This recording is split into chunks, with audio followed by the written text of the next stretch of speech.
Hayigsoon, maayong adlaw or maayong gabi. Another day and opportunity to share the word of the Lord sa imuha karon. I know this video to help us to grow spiritually. And akong i-share sa inyo karon kung unsa jud ang kanang kahimtang sa mga Christian and even sa atoa. And kini nga scriptures about niya siya sa experience ni Paul. You know, brothers and sisters, sa pagmatinod-anon ni Paul sa Ginoo, daghan pud siya na-receive nga mga bashers kung sa karon, pero sa una which is persecution, literal jud nga persecution, no, tanan nga kanang pagsulay na agian nila it because musunod sila sa Ginoo.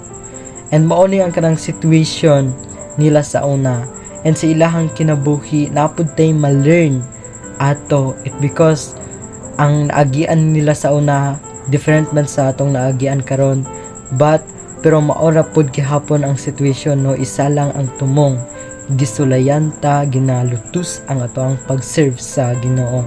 Ana gani ang pulong sa Ginoo diha makita sa 2 Corinthians chapter 6 verse 8. Ana siya, gipasidunggan o gipakaulawan kami, gitamay o gidayig, giisip kami nga mga bakakon bisag nagsulti kami sa matuod.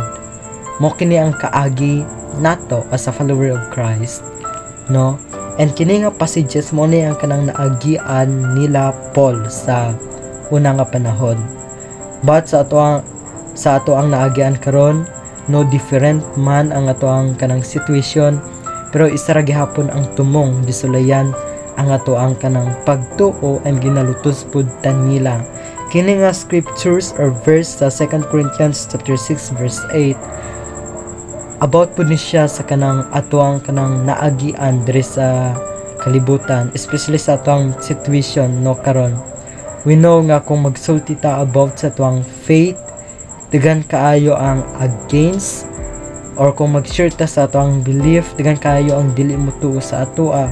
It because ana sila nga minita nga mga magtutudlo, no, ana sila wala tay pulos nga magtutudlo, ana sila nga bakakonta nga magtutudlo, everything nga mga negative feedback nga atong ma-receive. And that's normal it because masunod ta sa Ginoo. And ang atong buhaton as a mga Christian, ipadayon nato, no, ang kanang pagministry it because we know nga ang atong tumong which is mag-share sa gospel, no, i-share si Jesus kung kinsa siya, i-share si Jesus kung giunsa ta niya giluwas, no, sa ato ang kinabuhi, i-share si Jesus kung unsa siya kamaayo, no, nga Ginoo nga Dios nga atong manluluwas.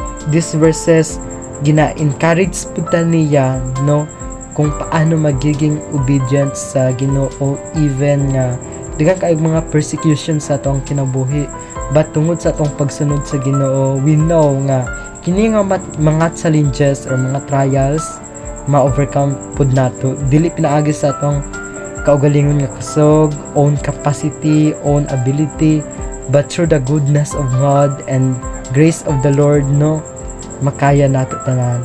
I encourage you, brothers and sisters, as a follower of Christ, no, mas doer pa ta, no, mas i-build pa jud nato ang atong relationship sa Ginoo para mas share ang iyahang kanang gospel sa uban nga mga tawo.